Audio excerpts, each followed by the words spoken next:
Welcome, ladies and gentlemen, YouTube. This is Paladin Tim with a new game exclusive. Today we're going to take a look into Final Fantasy XIII Lightning's Return. Now, Lightning's Return is, well, you play as the heroine, Lightning, from Final Fantasy XIII and XIII-2, which she had a couple cameos in, and became a playable character due to DLCs. In the story, Lightning returns after resting for 500 years in a crystal stasis, returning to a world called Nova Crystallia.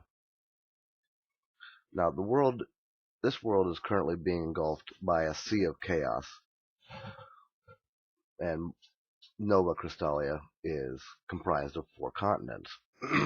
During your adventures, you run into familiar faces: Saz, Vanille, Fang, Snow, and others. You are essentially brought back by the god Bunavilze, or however you spelled. I say it, I don't know. Now, the gameplay has changed dramatically from how it was in the original 2. The turn-based combat is a thing of the past. It's now completely real action combat. You can make up 3 different outfits to wear at a time. During combat, you switch between the outfits using different combat techniques from either of them to defeat your foes. The stagger system was brought back in the form of wavy lines that engulf the enemy's life bar. Once staggering, they take massive damage. Several outfits have different increased abilities, such as the soldier uniform for pre-order from GameStop has the ability Slayer. Essentially, Lightning does the cross slash from Cloud Strife, doing massive amounts of damage to the target. Now, while I found the gameplay fun and enjoyable, it didn't so much feel like a Final Fantasy. I've been a big fan of Final Fantasy since the first games came out in America on the regular Nintendo, and I enjoyed the turn-based combat.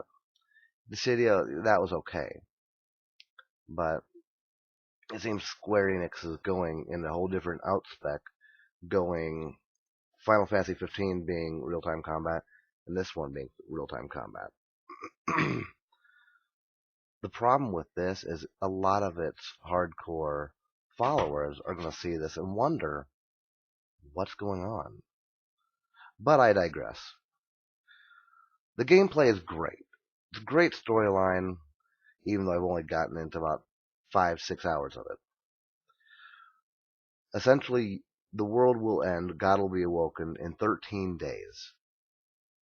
However, you don't have that long. Upon completing quests, you obtain souls of the people you help, which you can then present to the Tree of Light Yggdrasil to extend the world's life by a certain amount of time based on how many souls you gather. Different abilities such as Arise, Escape. There are 5 or 6 slots for recovery items. They have a new overpower ability that takes 2 EP, which is some kind of power given to the Savior. Upon doing that, you can use your abilities without worry of any cost. However, each time you use an ability, it takes a chunk of the gauge. On top of that, the gauge is depleting all this time. As more damage is accrued, more of that gets chipped away. When that runs out, your standard costs return. Great concept.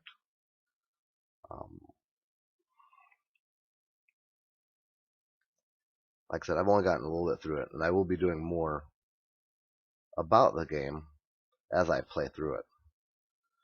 But as I said, it turned out to be actually a better game than I thought it would be. It was released last Tuesday, so I haven't had a whole lot of time. And actually, right now they're going through different events that last 2 weeks at a time. This event, if the community gets a total of 100,000 posts through the Outer World services in the game, everyone who's playing the game gets an outfit with additional abilities. If I had to rate the game, I'd rate the game to be about a B plus rating. It's good, but it's not everything it's supposed to be cracked up to be. If you like Final Fantasy, or if you like real-time combat, this would be a good game for you.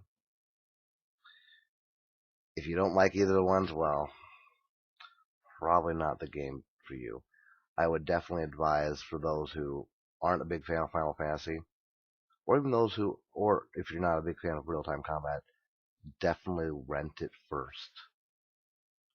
No sense wasting money on something that, well, you don't want at the end anyways. But my thoughts on it, great game, not all it's cracked up to be, but who knows, maybe my mind will change as time progresses. Again, thanks for watching. This is Paladin Tim, signing off.